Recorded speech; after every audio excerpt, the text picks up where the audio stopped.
UAP are airborne objects that, when encountered, cannot be immediately identified. With regard to the importance of transparency, the Department is fully committed to the principle of openness and accountability to the American people. We're going against the wind. The wind's 120 knots from the west. Oh my gosh, dude. U.S. Navy personnel recorded what appears to be triangles, some flashing. The video was taken through night vision goggles with a single lens reflex camera. Well, I mean, it's a pretty high-profile incident. I don't claim to be an expert. You're the guys investigating it. I mean, who else is doing it? There's a whole fleet of them. Look on the ASA.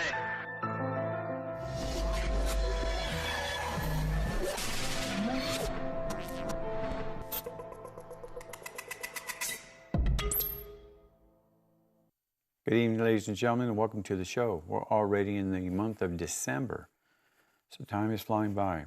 Before I begin the show, as I always do, this is dedicated to those who've been ridiculed, made fun of, and dragged through the media for the last 76 plus years.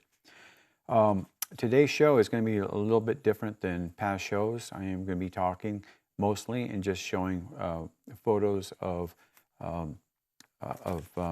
things that have to do with what we're discussing.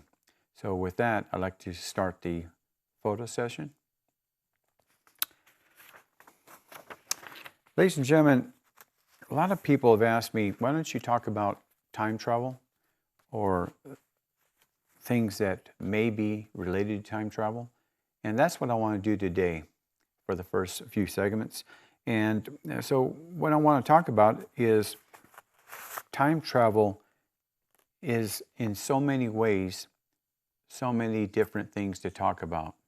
And what I mean by that is you can't just say time travel going forward or backward in time. There are different things that come into play when it comes to time travel. Now, as you can see, we have a picture of Einstein and his relativity. Mathematics are very important, especially if you want to understand time travel. And in most scientists say that traveling into the future is achievable, but traveling into the past is even wildly difficult or absolutely impossible. So why is that? Well, it's because of, as his general relativity says, you can only go so fast.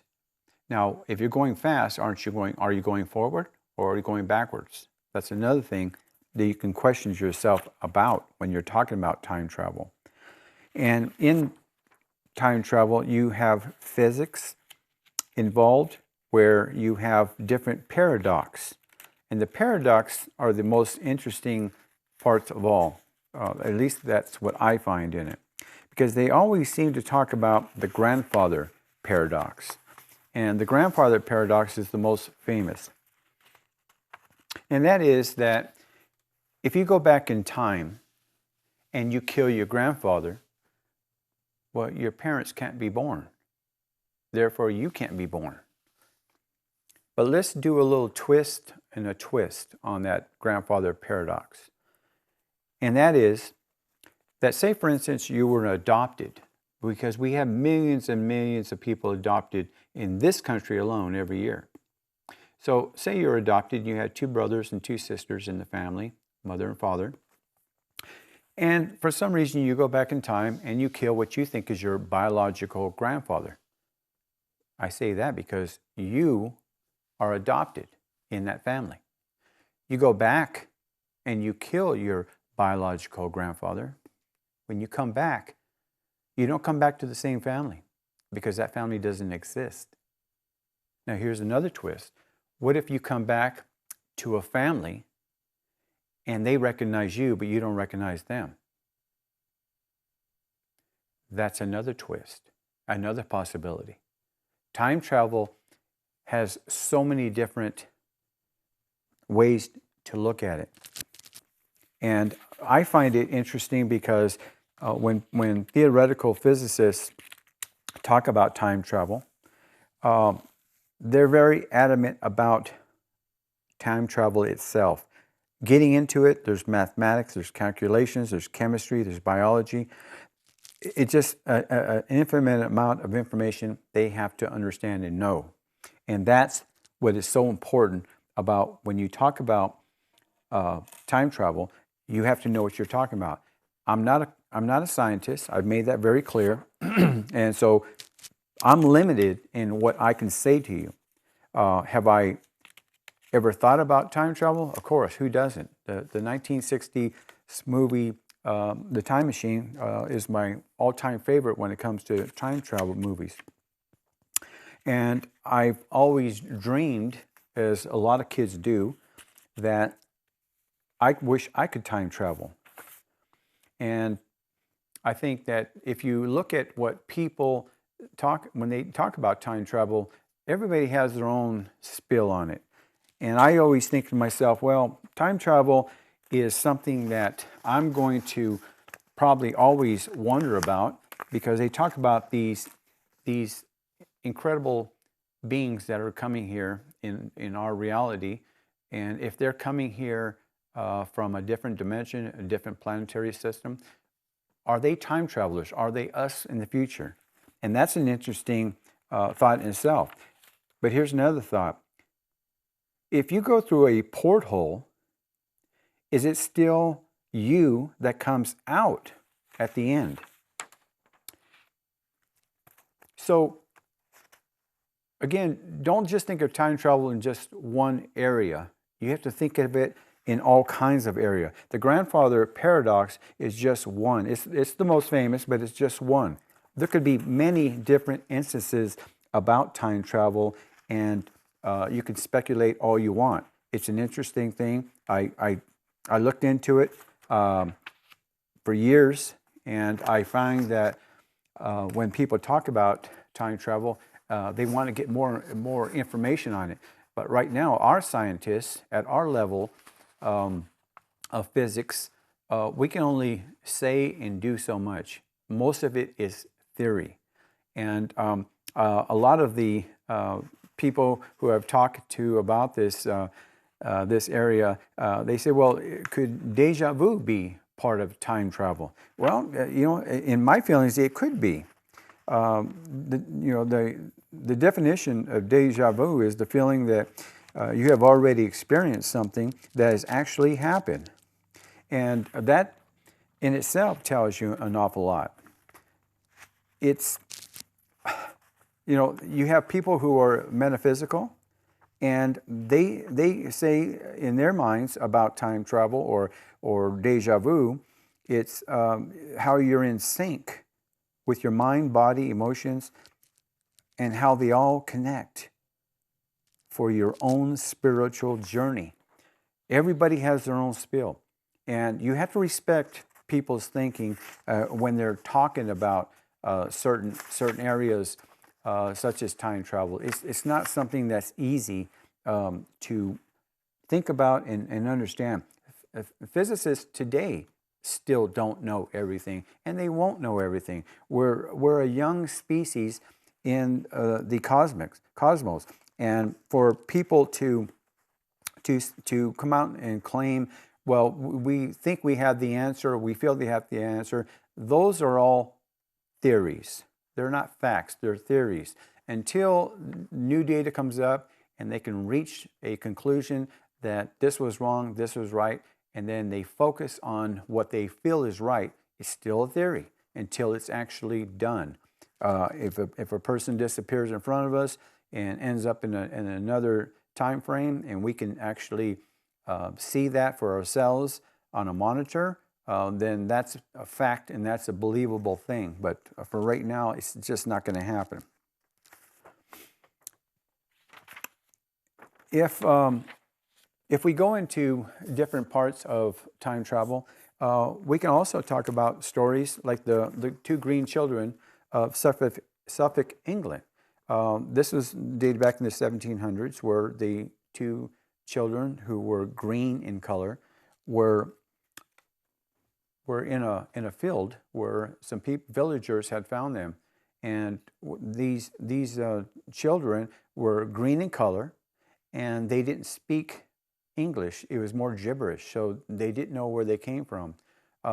After a short while, the boy died, and the girl ended up marrying somebody in the village later on, and it is to some a folk story, but to people in England, it is a true story. It just happened to be something that's a mystery, but they have a lot of stories about the green children in England, Suffolk. If you ever go in that particular area, they have signs with two little green kids running in the field. I learned about that years and years ago, and I've been to England quite a few times, and I really never thought about going there and actually seeing it for myself. But there are signs as you enter the area where they have these on display. Interesting little story about it.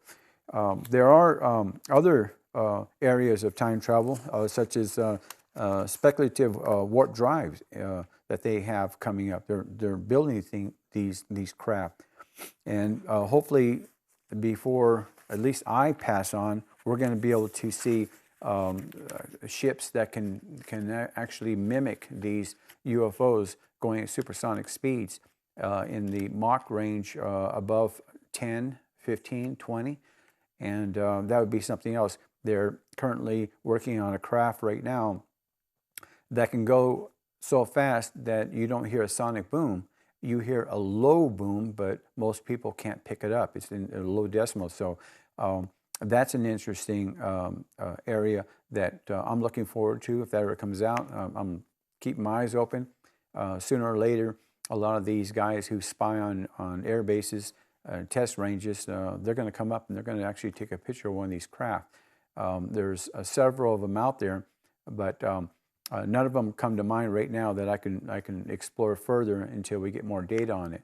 But if we have found craft that can go Mach 10, Mach 15, Mach 20 without a sonic boom, you know that's alien technology. So with that, I hope you understand what I'm saying here. As far as my interpretation, we'll be right back.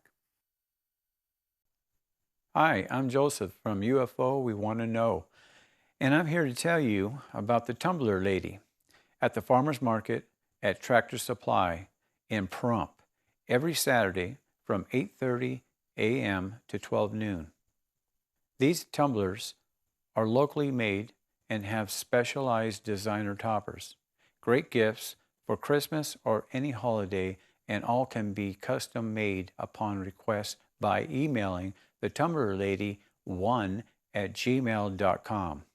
Also, you can purchase tumblers and mugs that I mentioned on UFO We Want to Know, aired every Saturday at 7 p.m. on KPVM TV channel 25.1. Thanks for supporting local Pahrump businesses. Welcome back. And on this segment, what we want to do is we want to get into my two friends here. I've always been interested in elongated skulls and the differences between the elongated skulls and a human skull. And today I brought in an example of what I'm going to be talking about here. And I'll be picking these skulls up later on, and I'll be able to point out what we were talking about. But right now we want to go through the photos, and I'll be talking through those photos. What you're looking at here are two skulls. One obviously elongated, the other one is a measure of an average human skull, to give you an idea of the difference. Interesting enough on these skulls here, the elongated skull is missing the sagittal suture, and I'll be showing that when it comes back live to me. It's missing that suture, which complicates things from mainstream scientists who claim that these are just human beings that have had their heads binded in such a way that it stretches out the skull to make it elongated. Many people call it cranial deformation, head binding, but there are some mainstream scientists out there that don't like those names. Matter of fact, they feel that those names are poorly applied. And of course, if it doesn't fit their narrative, they're going to try and change that narrative. And they like to use the acronym ACM, which is Artificial Cranial Modification. The mainstream scientists don't care to debate people like Mr. Brian Forster, who I find to be an extremely intelligent man. They don't want to have a sit down with him and go over these skulls. So I'm not going to say on behalf of Mr. Forrester, I'm just going to tell you what I feel, my feelings, and what I've gone over for years on these skulls. And I've had this skull for quite a long time. This one is laser cut from an original skull. And it's got all the little nooks and crannies underneath. But I want you to take a look at the human skull here. What is interesting about this is if you look at the hole in the center, it's a foramen magnum is what that hole is. That sits on your spine. If you look at it, it's dead center from the skull, weight ratio wise. It is in the center. And this is another conclusion that I have with these scientists, because they won't debate it. That's it. They just don't want to say anything about it. What they claim is that when the head is binded, what they do is they smash the bottom of it. And by smashing the bottom of it, they move that hole, which again is the foramen magnum. They move it. Now, this is the alien skull, and look at where the foramen magnum is now. It's in the back of the skull. You know, let me ask you, does that look like it's squished to you? It just looks like it was moved from the middle to the back. So why is that? Well, obviously, the skull is elongated. You can't have it in the center because what will happen? Your head will go backwards and you won't be able to control it. So you have to have it that way. The mainstream scientists don't have a defense for that. They just don't. And so with that, they have no clear way of a conclusion about what's happening with these skulls and why why the foramen magnum is so far back. They don't, and they're going to continue on using the same old baloney that they're saying today, and that is that these alien heads are not alien heads; they're Homo sapien sapien. I don't understand how they can sit there and see the obvious like most people. Now, again, you don't have to be a scientist to take a look and see that a hole that's in the center is a balance. A hole in the back is a balance. But why is it a balance? Because you have a elongated head. That hole has to go back to get that balance. The reason why humans have it in the center is so you can nod, you can go forward. In the alien head, most likely, they don't go forward. But that doesn't mean they can't. I've never met an alien, so I can't tell you for sure. But this is proof positive right here that the foramen magnum in a human being is centered and the alien heads are in the back. It's very clear to me anyway, as a non-scientist or a person who's not going to argue with anybody, that this is a conclusion that I can come out with. And I know Brian Forrester would agree and appreciate that. And with that, I don't know what else to say. So after this photo is done, I'm going to be showing you how I come to these conclusions myself, and the other anomalies that are on these skulls. there's not a lot, but there's enough to make a case. And I'll give you, for instance, here, if you look at this particular skull here versus the human skull here. In the human skull, okay, you have your sagittal suture, plain to see, okay?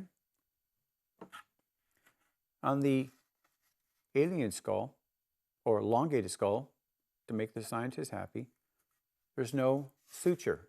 It's gone. If you bind the skull, if you bind it, you can't get rid of the suture. There's just no way. It doesn't disappear. There was supposed to be a suture there if it's a Homo sapiens sapien. There's not. There's another anomaly on this skull. Not all, but a lot of them have. And it's important to look at the anomalies on these particular skulls, because if there's no suture on this skull here and it was stretched, I asked the scientist, where did it go? And how did it disappear? When you bind it, you wrap it, but you don't touch the suture. So there's no way for that to have happened. And there are other anomalies about this particular skull. When I got the information on it, I'm really not sure if this is a male or female, but I know it wasn't an adult. I believe they said it was a female, but the information I got back was from Russia, and I'm really glad that they were able to do what they did in the short time that we were still be able to get things from Russia.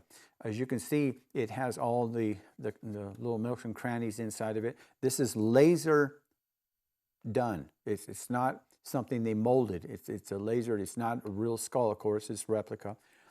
And I find this skull extremely interesting. And I'm going to be getting into other anomalies on this skull here, but I want to make it real clear that if scientists want to really show people their science, not just theoretical science, but their science, human understanding, they have to, at least for the most part, they have to show us positive things that they see, instead of saying, well, mainstream science is going to stick to their guns on this. Is it because they don't want to change the history books? It's got to be something more than just, I'm the scientist, it's my degree on the line. That's okay. There have been people wrong in the past who have said things, and then in the future, they were proven wrong. We're not making fun of them. People make mistakes. Scientists make mistakes. And if you look at what we are presenting today, I could be making mistakes. There may be a reasonable understanding of what happened to these people. Now, these are from Paracas, Peru, and they are approximately 3,000 years old. And there's not one or two of these. There are hundreds of these skulls, hundreds. And on the next segment, I'm going to tell you where we believe these beings came from originally, because these beings were not just without hair.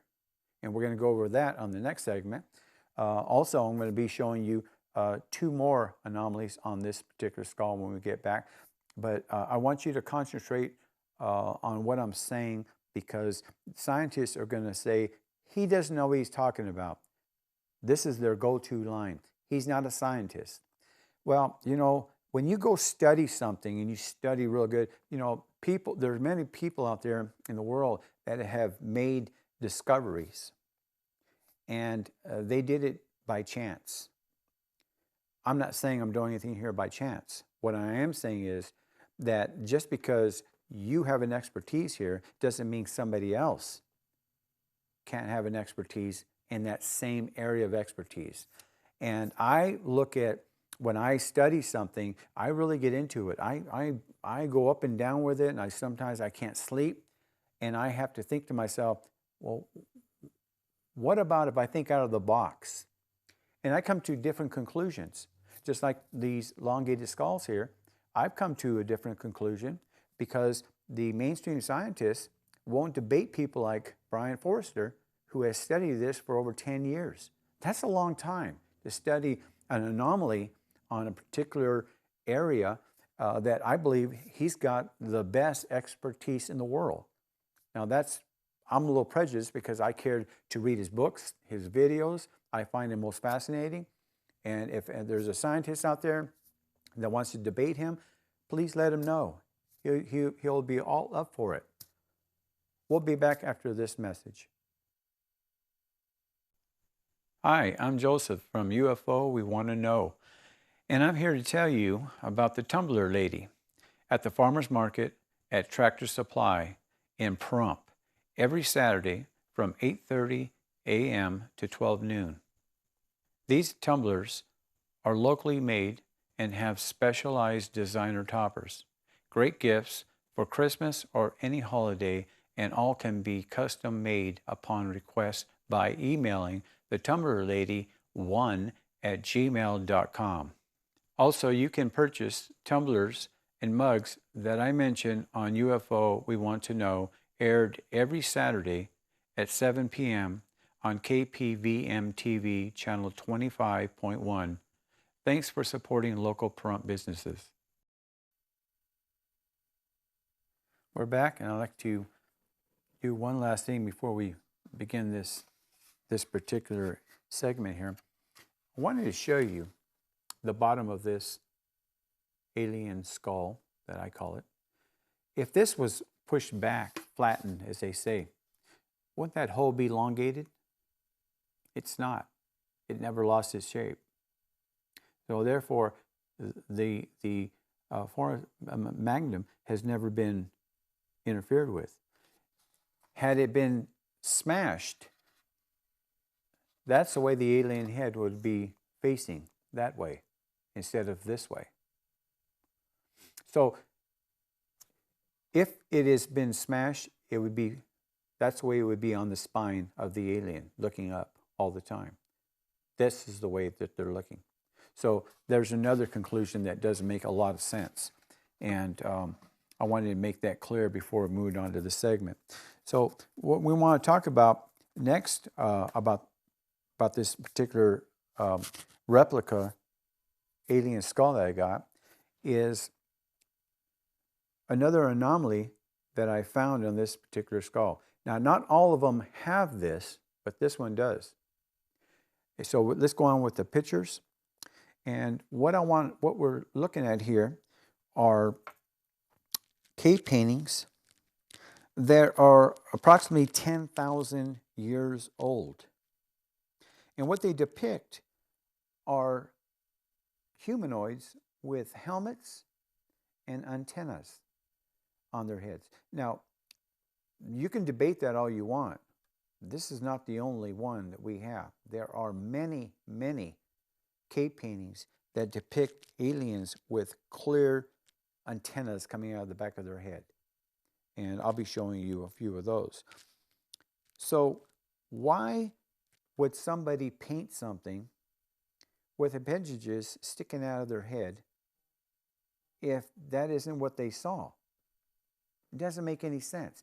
When these ancient artists drew things, whether they were cave paintings or they were scratched into the rocks, wherever they saw these, they did them for a reason. They were doing their own history books, if you will. And by depicting what they saw, they did it for future generations. When they saw them, they would say, well, Grandpa saw it, or my dad saw it in their day. It's nothing new.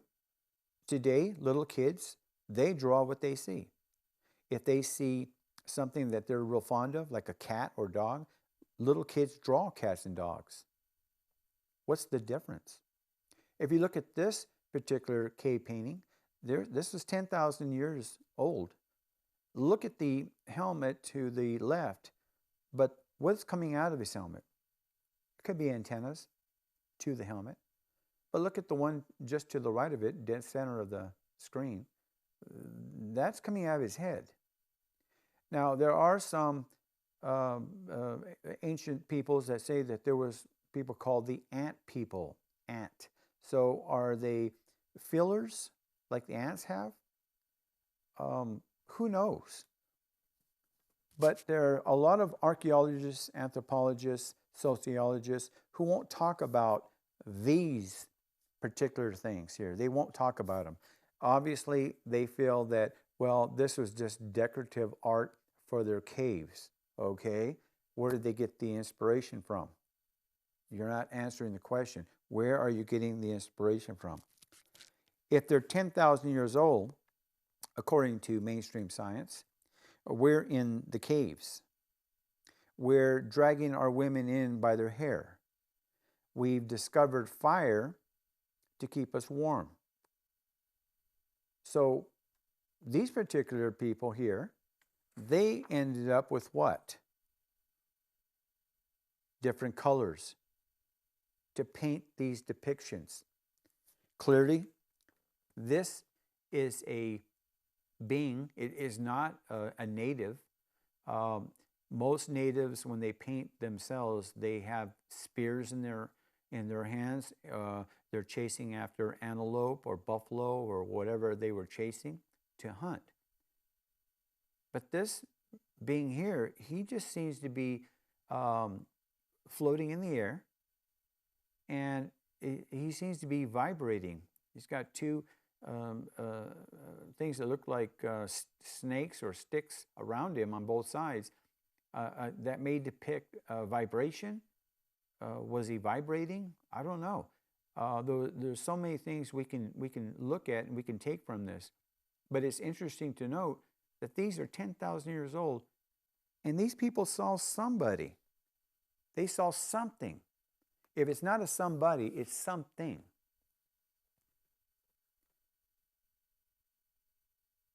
You can make up your own mind about this, whether you believe it's an alien or you believe it's an ant person. There are different ways to look at it. I leave it up to you. And if you feel that, well, Joseph, you're reaching, there are some areas that I think I do reach, but for the most part, I think I'm right. So let's go back to our friend here. And in the back of it, there's two holes back here. There's two holes. So let me ask you something. If there's a hole, two holes in the back of the head of this skull here, when they did the binding, did they drill holes in the back of the head? No. Mainstream scientists are now saying that this was for feeding blood to the brain. Okay? But why are there holes? Why are there holes in the back of the skull? Where do they lead to? If there are holes, there was something attached to those holes. And I believe they were antennas. Now, I could be wrong. Of course I could be wrong. I'm not a doctor. But if I see holes in the back of a head, I would think that it was attached to something. But mainstream scientists say no. They're just veins that led more blood to the head because they were elongated. When you bind a human being at birth, a baby, they're very, very young when they start binding them. They're not born with holes in the back of their head because they know you're going to bind their heads and elongate them. This is evolution. The sagittal suture that's missing is evolution. It takes time. The foramen magnum is evolution. The whole is evolution. If scientists are going to sit there and try to tell us things that make themselves look good or feel good, that's fine. Let them do that. But until they can come out like the UFO dilemma and come out and give us a real hard evidence, I think they need to stop watching so many movies that make them feel good. Because if they're going to continue on saying that these elongated skulls are not human beings, if they're going to say that, that's good, because I don't think this and this are the same. I think Homo sapiens sapien, and I think this elongated skull here, I think this is somebody who landed thousands of years ago. I'm not saying 3,000, as old as this one is. I'm saying thousands of years ago. I believe they landed here and tried to make the best they could, because they may have crash landed. And I believe that these skulls that they're finding, who did, by the way, did not originate from Peru. These originated from the Caspian Sea, the Black Sea, the Caucasus, Russia. I believe they crash landed here with a lot of these beings on the ship. Enough of these beings where I believe they multiplied, they lived, and then they started to move around the world. And I believe they went from the Caucasus down to South America. They found this large inlet in Peru, and I believe that's where that's why these people were buried there. They weren't taken back to the Caucasus. They buried them where they lived. And genetics show that the people from Paracas, these elongated skulls, and the ones in the Black Sea area, the Caspian Sea area, their DNA matches. And so we know that they went from there to there, back 3,000-4,000 years ago. The conclusions that I am bringing to this particular show may not be concrete, but there's a lot of evidence to prove the fact that these, if you want to call them aliens, or if you want to call them people, the Homo sapiens sapien, whatever you want to call them, they are people that lived 3,000 years ago. Let's go back to a couple more photos here.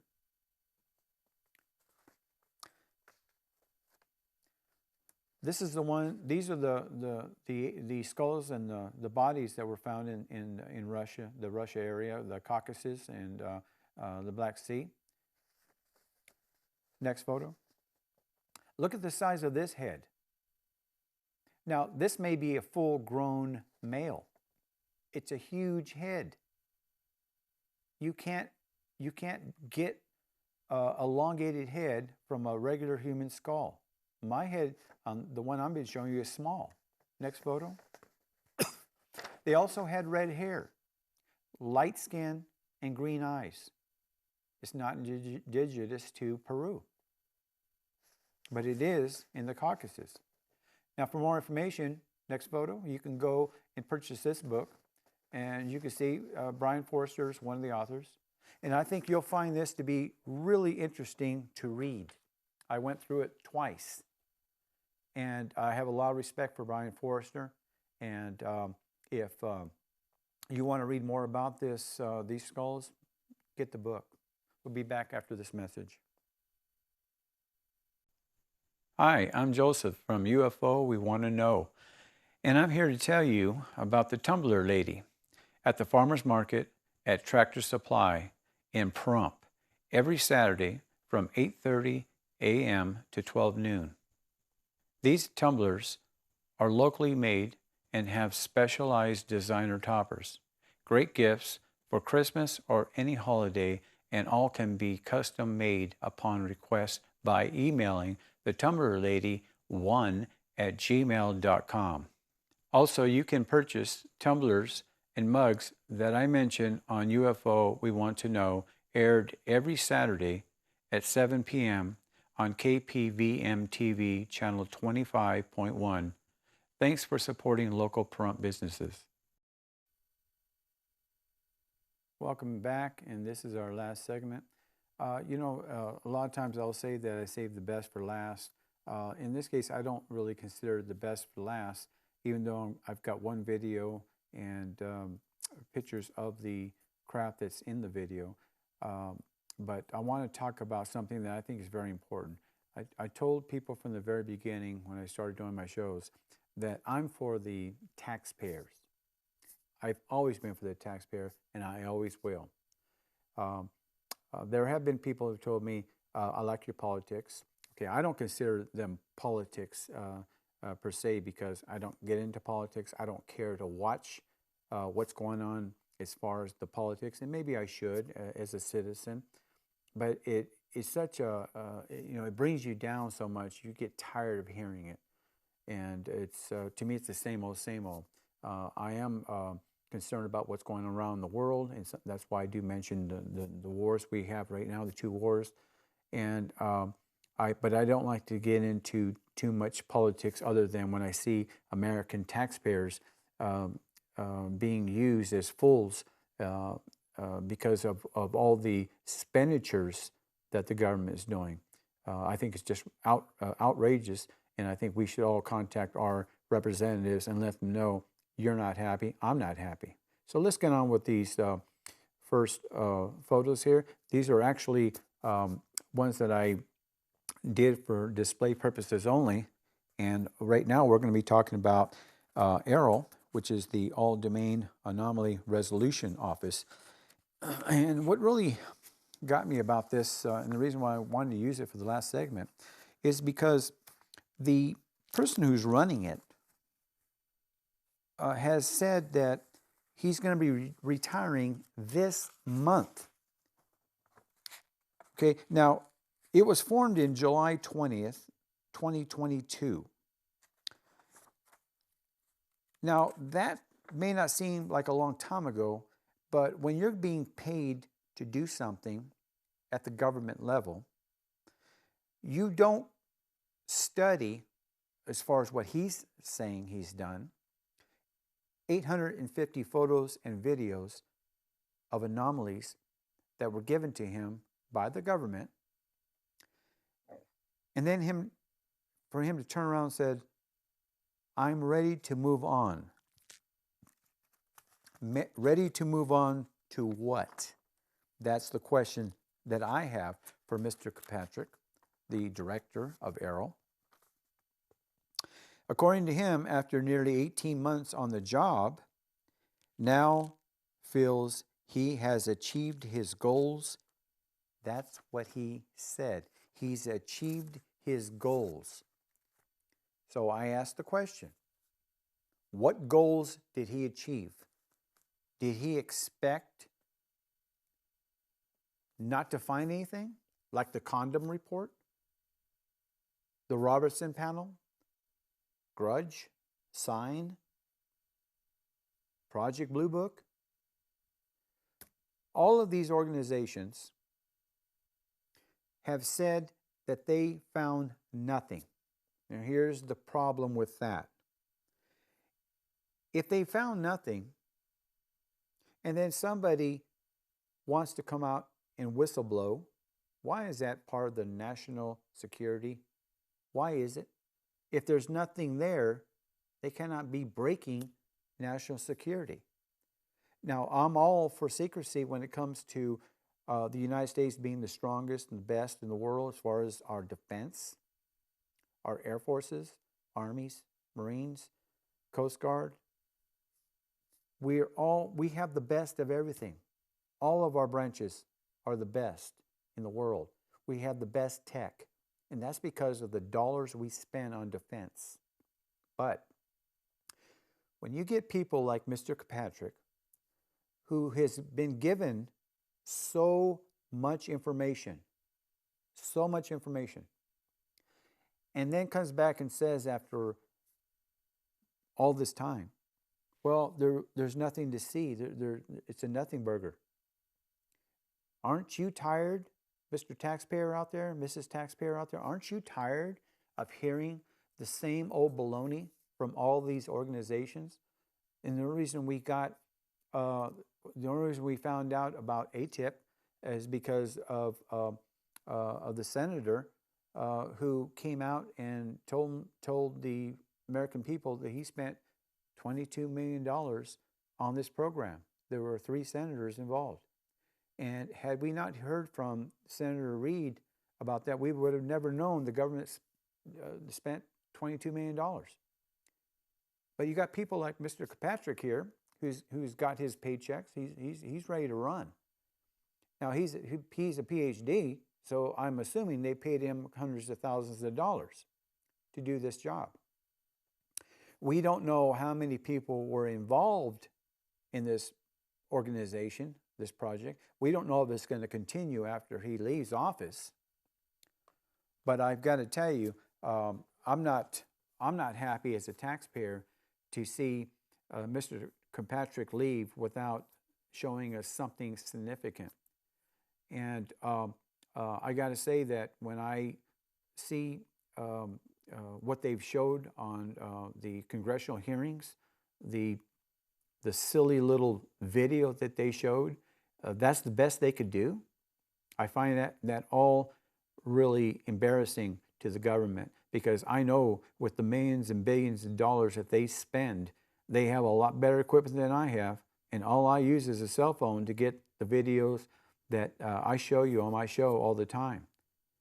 And the only video that I'm going to show is right after this, and this video is a dig for Mr. Kirkpatrick. I got this one just for him. And this video was taken just 2 days ago. 2 days ago. It wasn't taken last year. It wasn't taken in the 1950s. It was taken 2 days ago. And for those of you who've been watching my videos, you're going to recognize the area. You're going to see my flagpole to the right. You're going to see me facing dead south. And you're going to see a UFO right by my flagpole. Other than that, there's a jet aircraft going towards the sun. That jet aircraft is not moving. The object's moving because it was taken in super slow motion. Now, when I take them in super slow motion, a jet aircraft looks like it's standing still. It looks like just a streak. But the object moves. And if you look at the flag, I took down my regular flags and I put down these hoop flags that have a lot of things dangling. You will be able to see them moving. They're very light, so they can move very easily. If you look at the UFO and then look at the flags waving, you can see it is moving. But the craft on top, the jet aircraft, was not. So let's go to the first photo. You can see the little arrow down there. That's how small it was. Now look directly above that, and you can see the jet aircraft up there. Okay. Now this is a still, and I've taken 6 pictures, and this is the first. Let's go on to the next one. You can see the craft there, and what I do is I isolate it. That way you can get a better idea where it's at. Of course, you see my flagpole.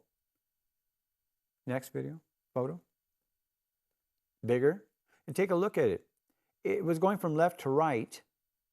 You got that brilliant glow around it, as I've been talking about these in the past. Next one. A bigger one. You can see the cold air around it, the density. It's got an aurora around it, like a blue. Next one. This is using my software. You still got the light blue haze around, which indicates cold air, density. The next one. This is the finished product of it. Ladies and gentlemen, this is like a bell, like I showed last week. No difference. So let's go on to the video.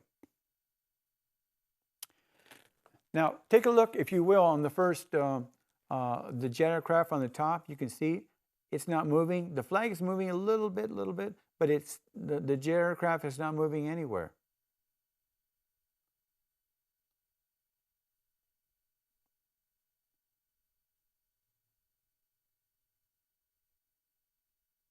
The object is left to the flagpole, and it's moving from left to right towards the flagpole. We got some arrows now. I wanted you to see it without the arrows once because some people say, well, I don't need to see the arrows, but some people just can't find them, and I don't want to upset them, so I want to make sure that everybody gets to see it. See, the aircraft is not moving, but look at the UFO. Now, at the very end of this video, we actually had to slow it down even more because it zipped across the landscape there. It just takes off and it goes into that tree to the right.